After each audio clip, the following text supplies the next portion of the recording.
Hello, everyone, and welcome again to another Teacher Joseph podcast.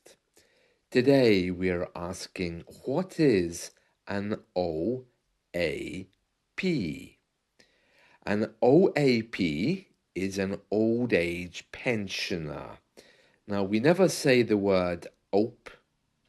We always spell out the acronym an O.A.P. And this is how we refer to older people. It may be a pensioner in receipt of government benefits, but it might just be an older person who looks a little bit frail. Frail just means maybe not as fit as once they were. An old age pensioner. That's how we talk about older people, particularly those who are receiving the government state pension and are aged around 50, well, actually, no, 60, 65, yes. I think 65 is the earliest date these days you can receive the government benefit. Now, there's a headline in our newspaper today that talks about the rise of O.A.P. shoplifters. Now, as I mentioned the other day on this podcast, shoplifting is kind of a big thing in the UK now. You go to a shop, you don't want to pay, you lift what you want, and you leave.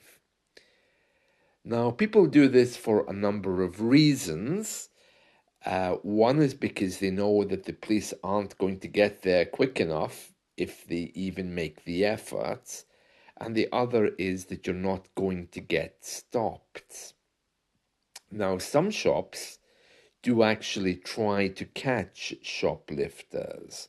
I know my local shop, when there's shoplifters, what they do is they actually catch the people, hold them there, and that forces the police to arrive quickly.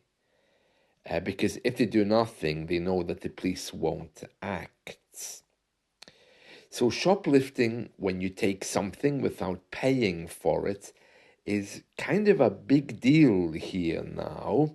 But what is an even bigger problem is the O.A.Ps who are shoplifting. Now, as I mentioned a few days ago, there is an opinion that the people who shoplift aren't doing this because they need to. They're not poor people.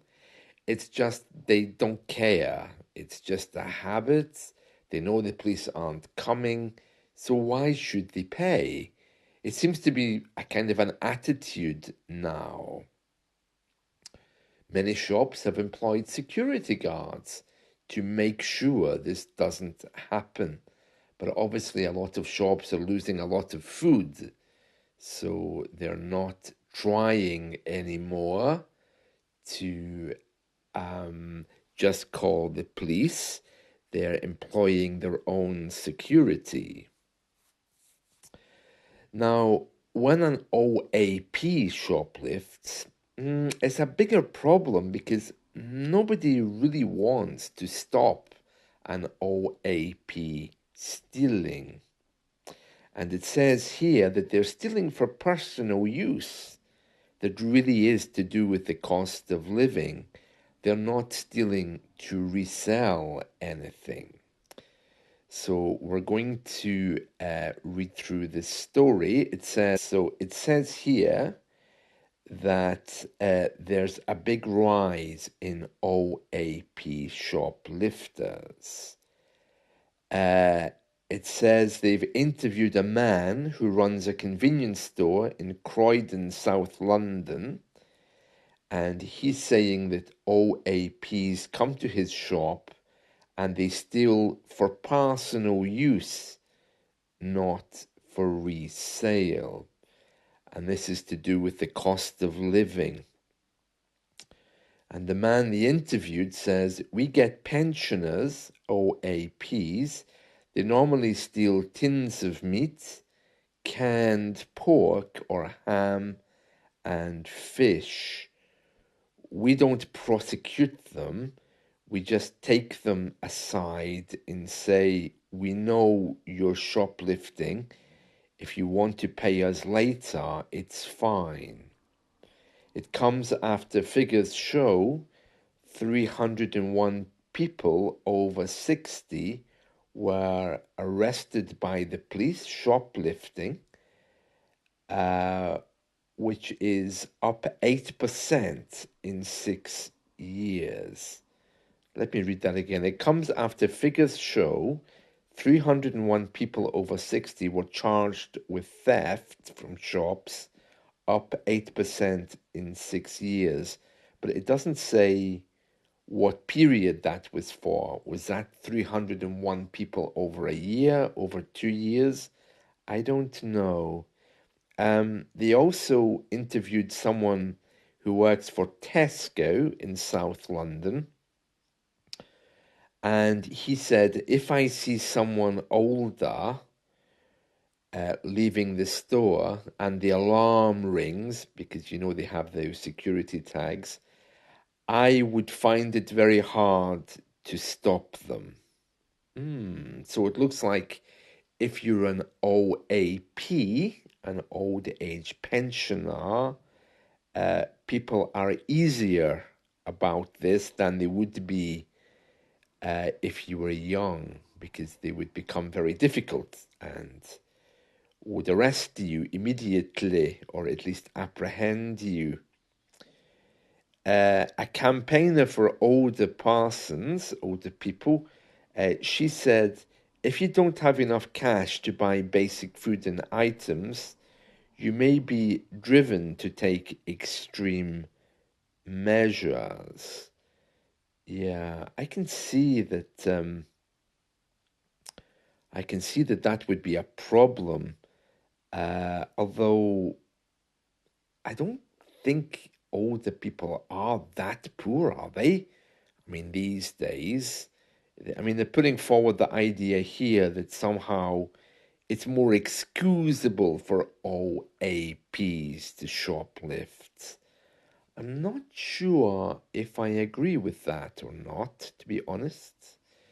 I know here it is a big problem, but I don't know what they do with shoplifters here. I know that the shop will apprehend you, but if you're older, I don't know how they treat you. I know that the law doesn't recognize any difference. I mean, a crime is a crime, but why you do that crime is something that's taken into consideration when they decide what to do with you, you know? So, yeah, very interesting, isn't it? So, yeah, OAP, old age pensioners who seem to be shoplifting so they can survive. I know there's all kinds of laws to protect OAPs from certain things, but if they do a crime, then they get treated the same as everybody else. In fact, the other day, a panicking OAP caused chaos by driving down a busy road for 23 miles in the wrong direction. Motorists had to brake and swerve their cars to avoid hitting 85-year-old James Andrews after he got very confused by using different roads on the motorway.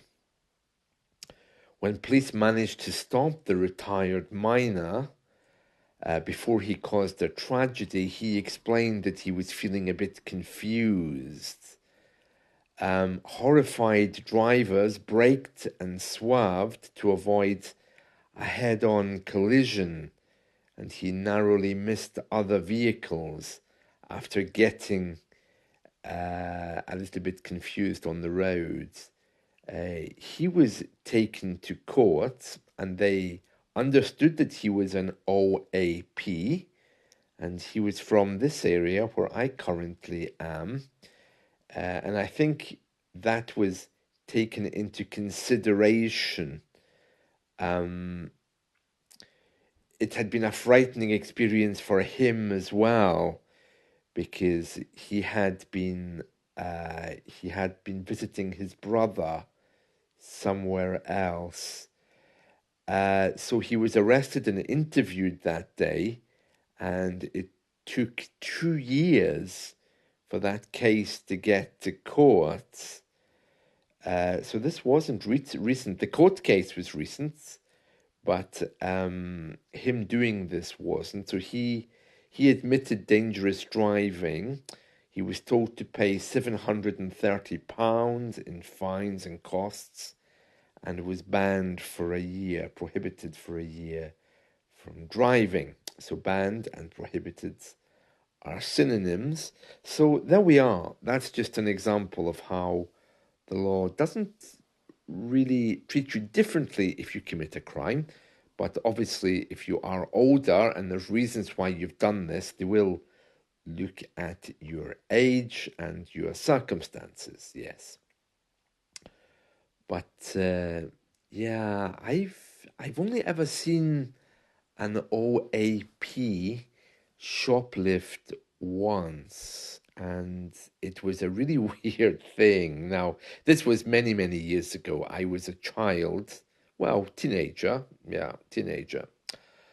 And I was in a supermarket, and there was an old lady in front of me. I mean, when I say old, I mean, I was 15, so she must have been at least 50. You know, when you're younger, you tend to think of people being old when they're not. So she must have been 50, 60, maybe even older. But for me, she just looked old, okay? As, you know, in the eyes of a 15-year-old. And she was in front of me, waiting to be served at the checkout. And in those days, of course, we didn't have self-checkout. And while the cashier, you know, the shop assistant, was not scanning, but keying in the prices, because in those days you couldn't even scan food. The prices had to be entered manually on a cash till. So while the cashier was doing that, the shop assistant, this woman started talking to me, and she said, "Oh, you know, you look very much like my son." And I thought, "Oh, okay, yeah, thank you for that." And she said, "Yeah, but sadly he died." And I thought, "Oh, that's quite sad." So I didn't really say anything. I just smiled and said, "Sorry to hear that, you know." And she said, "Yeah, could you just do something for me as I'm leaving the shop? It would bring back a lot of memories if you could just say goodbye, Mum." Now, she looked like a really sweet old lady. Okay, there was nothing criminal looking about her. So, you know, you have to make these quick decisions, and it was the 1980s after all. So I said, "Sure, okay, why not? No problem." So she got all of her bags. I said loudly, "Goodbye, Mum," and she vanished into the busy streets, of course, never to be seen again, ever. And the shopkeeper looked at me and said, £25, 50, please. And I said, that's not my stuff. And she said, "Yeah, but it's your mum's stuff. I heard you saying goodbye, Mum." And I said, no, asked me to do that. And then there was a big problem with this, of course, because they didn't believe me, so they got the store manager. And of course, they soon discovered that I was a 15-year-old boy, and it was clear that I wasn't a criminal either. I was one of these fresh-faced, freckled teenagers who looked like a complete nerd. And I even had hair in those days, so I was completely honest, of course. And yeah, they spoke to me for a little while, and then they called my parents, and then they called the police, and it was all very embarrassing. But this wasn't the first time this woman had done this. She apparently has done this a lot. You know, she says to the person behind her, "You look like my son, but my son died." Yada yada. And then whoever's there uh, usually feels sorry for her. And as I said, goodbye, Mum. Of course, everything goes wrong because that's her escape. Yeah, so she was an O.A.P. But dreadful story that, isn't it? That someone would do that to a child. I don't think they could do it now. Well, I can't imagine doing that to anyone. Although maybe if you find a young person who uh, is a little bit innocent, although younger people these days are probably much more streetwise than I was in those days. Anyway, well, that's my story. So that's it from me today. So I hope you've enjoyed this. And remember, if you find an O.A.P on the street, don't be afraid to smile because many of them are very, very lonely here in the UK as well. So that's it. See you soon. Bye.